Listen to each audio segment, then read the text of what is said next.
일일 시사권장량 채워가세요. 골고루 담았습니다. 당신만을 위한 하루 시사 김성환의 시사야.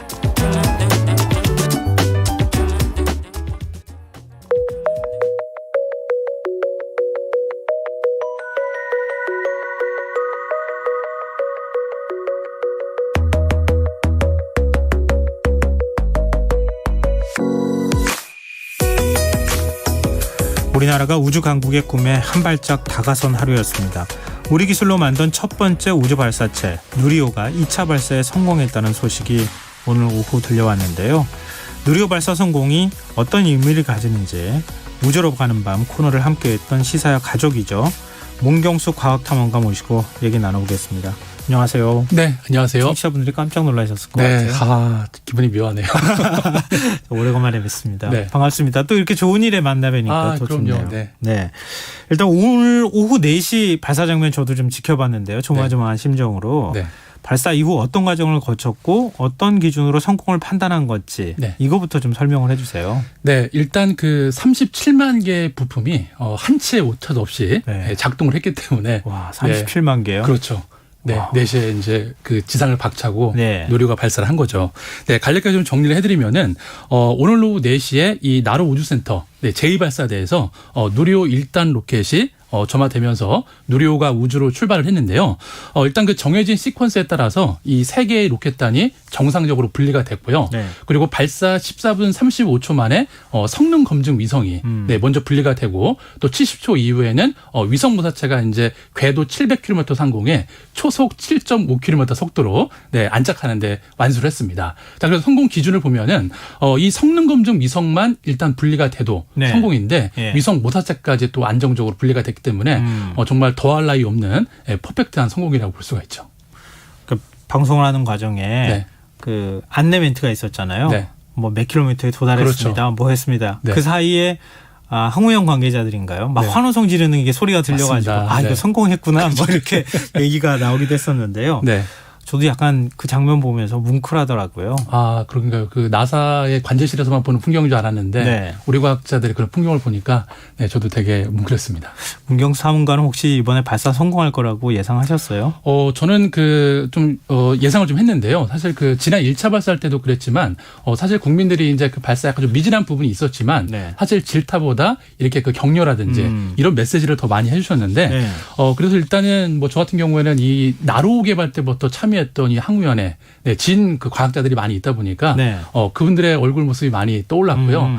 그리고 그분들이 정말 로켓의 진심인 분들이기 때문에 성공할 거라고 믿었고 저도 조용히 응원을 했습니다. 네.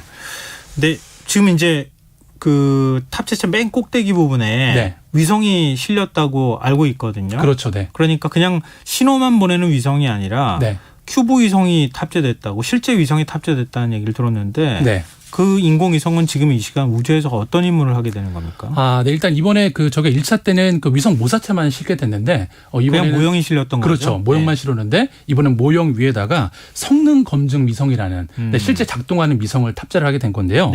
이 위성의 역할은 이제 이 누리호가 우주 궤도에 얼마나 잘 투입하는지 그런 성능들을 모니터링하는 그런 기능들을 가지고 있는데요. 일단 그 발사한 다음에 그 43분 이후에 지상국이랑 교신을 통해서 이제 그 교신을 통해서 이제 정상적으로 작동하다는 걸 알게 됐고 그리고 이제 발사 4시간 뒤에는 남극 세종기지에 있는 그 위성 귀주구하고 통신을 해서 이 위성이 안정화됐다는 걸 확인을 했습니다. 자, 그런데 이번에는 그 1차 발사 때와 다르게 이 그 성능 검증 위성 안에 큐브 위성 4개가 탑재되어 있습니다.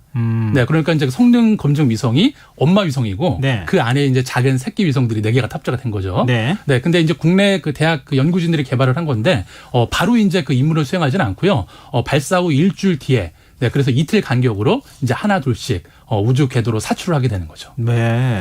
그러면 그 큐브 위성들이 각각의 역할이 다 있는 거예요? 그렇죠. 일단은 그 각각의 그 역할에 대해서는 아직 공식적으로 브리핑된 게 많지는 않은데요. 일단 어쨌든 과학 임무들을 수행을 하게 될 것 같습니다. 기본적인 위성들의 어떤 뭐 그런 촬영이라든지 여러 가지 과학 임무들을 수행을 하게 될 거죠. 그것도 또한 뭐 우리가 주목해 봐야 될 부분이네요. 그렇죠. 근데 자력으로 실용급 위성을 발사할 수 있는 세계 7번째 우주 강국이 됐다.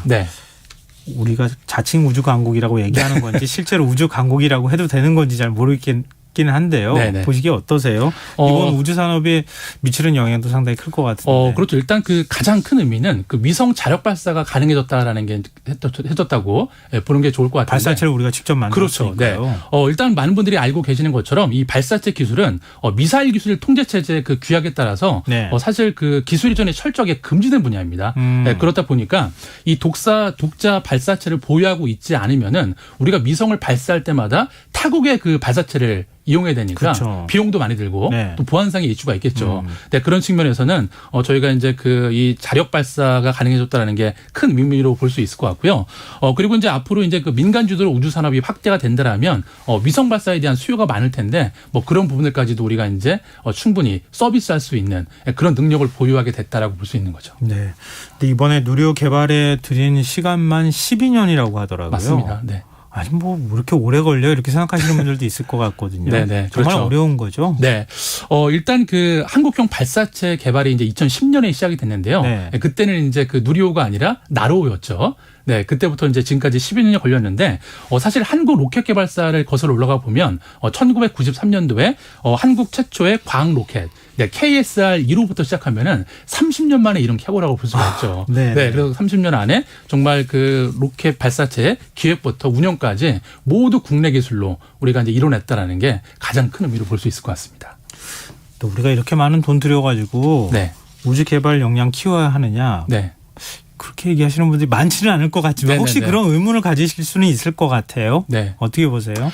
사실 이 질문에 대한 대답은 뭐 칼세건이 가장 잘 대답할 수 있을 것 같은데, 네. 근데 마침 제가 방송 전에 그 누리호 엔진 개발에 참여했던 그 박사님의 그 페이스북 포스팅을 좀 본 게 있는데, 네. 그게 명문일 것 같아서 제가 그대로 좀 읽어드리려고요. 네. 나는 일론 머스크와 동갑이다. 내가 어렸을 때 부모님들은 머리가 좋아진다며 주산학원에 보냈다. 일론 머스크가 주산학원에 다니지는 않았을 거다. 자, 그런데 부모님 세대의 잘못이 아니다. 그때는 그게 최선이었다. 이제 우리는 주산 필요 없이 우리 아이들에게 달에 갈 수 있다고 자신 있게 말할 수 있다. 그것이면 10년에 대한 보상은 충분한 것 같다. 이제 달에 갈 수 있는 기술을 우리가 확보했다고도 볼 수 있는 그렇죠. 거죠. 네, 예전에는 달에 가려면 일단 뭘 해야 되고 뭘 해야 되는데 일단 우리는 발사체 기술을 확보했기 때문에 우리 아이들한테 너희는 이 발사체에 너희들이 원하는 어떤 페이로드를 실어서 우주든 달이든 마음껏 상상의 나래를 펼쳐보라고 할 수 있는 거죠. 근데 그 달에 가려면 훨씬 큰 발사체가 필요한 거잖아요. 그렇죠. 맞습니다. 네. 그 정도를 뭔가 이렇게 실어서 보내려면 아직까지 네네. 그 기술까지는 안 간 거 아니에요? 그렇죠. 어쨌든 그 더 무거운 탐사선이나 이런 걸 실으려면 더 무거워야 네. 되니까 네. 일단 로켓의 발사체 어떤 용량이 더 커야 되겠죠. 그렇죠. 네, 그것들을 이제 차후에 점진적으로 완성할 거라고 생각합니다. 우리가 이제 달에 탐사선 보낸다고 하잖아요. 네. 그 탐사선 보낼 때는 이제 네. 외국에 있는 발사체를 이용해서 보내는 거잖아요. 그렇죠. 그럼 앞으로 발사체를 더 우리가 연구 개발하면 네네. 달에 직접 우리 발사체로 그렇죠. 뭔가 탐사선이나 네. 뭐 이런 걸 보낼 수 있겠다. 그렇죠. 유인 맞습니다. 우주선 맞습니다. 예, 네. 시대도 다가올 수 있겠다. 네네네. 제가 너무 흥분해가지고 얘기하는 건가요? 아닙니다. 그렇지 않습니다. 근데 뉴스페이스 시대가 열릴 것이다. 뭐 이런 네. 평가도 나오는데 이게 어떤 의미입니까? 네, 일단 그 몇 년 전부터 이제 그 우주 개발이 더 이상 그 정부 주도가 아니라 네. 민간 기업 주도로 이제 그 만들어져서 이제 우주라는 게 연구의 영역이 아니라 뭔가 산업의 영역으로 진입한다라는 의미를 갖고 있는데요. 실제로 그냥 그 표정적으로 하는 얘기가 아니라 이미 우리나라에도 뭐 무인 탐사 로봇을 만드는 뭐 그런 스타트업들 그리고 뭐 그 소형 미성들을 쏘아 올리는 소형 발사체를 만드는 그런 기업들 네. 이런 젊은 스타트업들 우주 스타트업들이 많이 나오기 때문에 사실 뭐 이제는 정말 그냥 뭐 그냥 상상 속에 그리던 그런 게 아니라 네. 정말 현실이고 산업화 될 수 있는 그런 시대가 왔다라는 거를 이 뉴스페이스라는 단어로 표현할 수 있는 것 같습니다. 네. 근데 이제 우리 이제 시작한 거라고 볼 수 있을 것 같은데요. 네. 누리호도 앞으로 4차례도 발사한다고 하더라고요. 네네네. 뭐 1년에 한 번 정도씩은 최소한 발사할 것이다 이렇게 얘기하는데 네. 그럼 어떤 목적으로 어떤 걸 확인하기 위해서 계속 발사를 하는 겁니까? 네, 이거는 이렇게 보시면 좋을 것 같은데요. 그 2027년도까지 4차례 더 이제 그 시험 발사를 하게 될 건데요. 네. 결국 이렇게 실험 발사를 하는 이유는 뭐냐면, 우리가 원하는 시간에, 원하는 위성을 원하는 궤도에 올릴 수 있는 신뢰성을 확보하는 게 중요하기 때문에, 이런 추가적인 더 실험 발사들이 필요하게 되는 거죠. 오늘 파도로 된 우리나라 최초의 달 탐사선 다누리호 발사도 준비하고 있는데요. 네. 만약에 달에 그 탐사선이 간다고 하면은 네. 어떤 역할을 하게 되는 겁니까? 일단 이 다누리호 같은 경우에는 그 달에 착륙하는 착륙선은 아니고요. 예, 그렇죠. 달 궤도를 도는 거죠. 예, 달 궤도선이라고 볼 수가 있는데, 근데 의미가 있는 게 이 그 다누리호에는 세계 최초로 그 달 탐사선에 섀도우 캠이라는 음영 지역을 촬영할 수 있는 카메라가 달려 있습니다. 네. 음영 지역을 촬영할 그렇죠. 수 있다고요? 네, 요 그 섀도우캠 같은 경우에는 예. 나사에서 개발해서 한국 측에 협력 제안을 한 거죠. 네, 너희네 그 궤도선에 우리 섀도우캠을 달아달라. 그리고 또 편광 카메라 같은 이런 어떤 여러 가지 장비들이 있기 때문에 이런 것들을 이용해서 뭐 표면의 입자 분석이라든지 달 지도 제작 등에 나서게 될 건데요. 결과적으로 이렇게 그 나사와 우리나라 다누리호가 협력을 하는 것도 우리나라가 이제 이미 그 아르테미스 협정에 가입을 했잖아요. 네네. 네, 그래서 이제 달에 뭔가 이제 앞으로 기지도 세우고 연구를 많이 하게 될 텐데.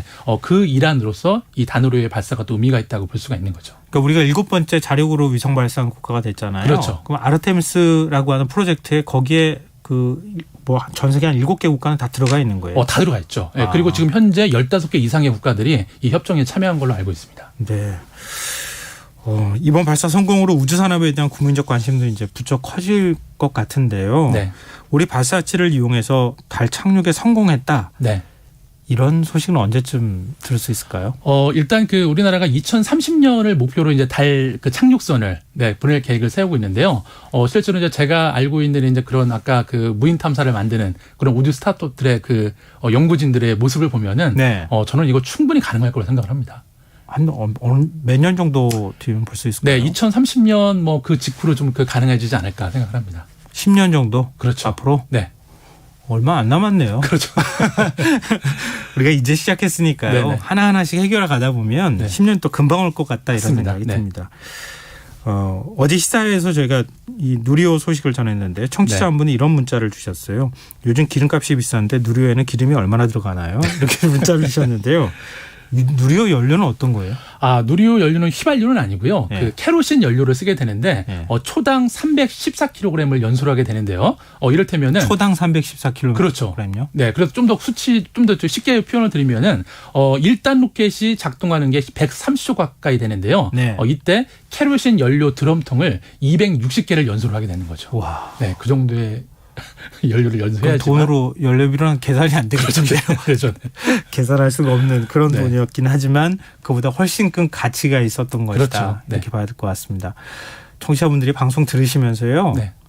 크게 두 가지 문자를 주셨어요. 네네. 누리호 발사 성공 축하합니다. 이런 네네. 문자 하나 하고요. 네. 문경수 탐험가 정말 반갑습니다. 이런 문자 주셨어요. 고맙습니다. 지금 0327님께서요. 와 탐험가님 오랜만에 나오셨네요. 참으로 반갑네요. 예전에 말씀하셨던 만장굴 탐사는 궁금합니다. 탐험가님의 우주 탐험 이야기도 기대되네요. 이렇게 네. 얘기해 주셨네요. 만장굴 탐사. 네, 그 최근 소식을 전해드리면은 그 이제 그 만장굴에서 실제로 이제 그 달 탐사 로봇을 만들어서 얼마 전에 테스트를 한번 하고 왔습니다. 그래요? 네. 다시 모셔야 되겠는데 큰일 났는데요.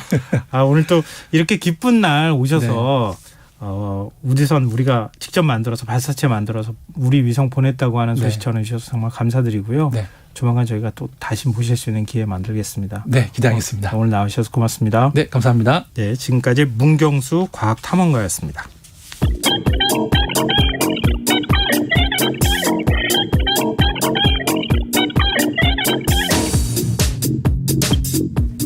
빅데이터로 인터넷에서 화제가 되고 있는 이슈를 살펴보는 시간입니다.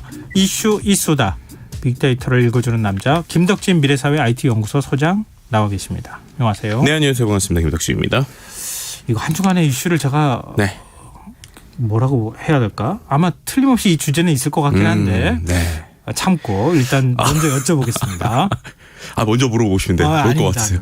아닙니다. 아껴둬야 될 것 같아요. 일단은 네. 혹시 이제 뭐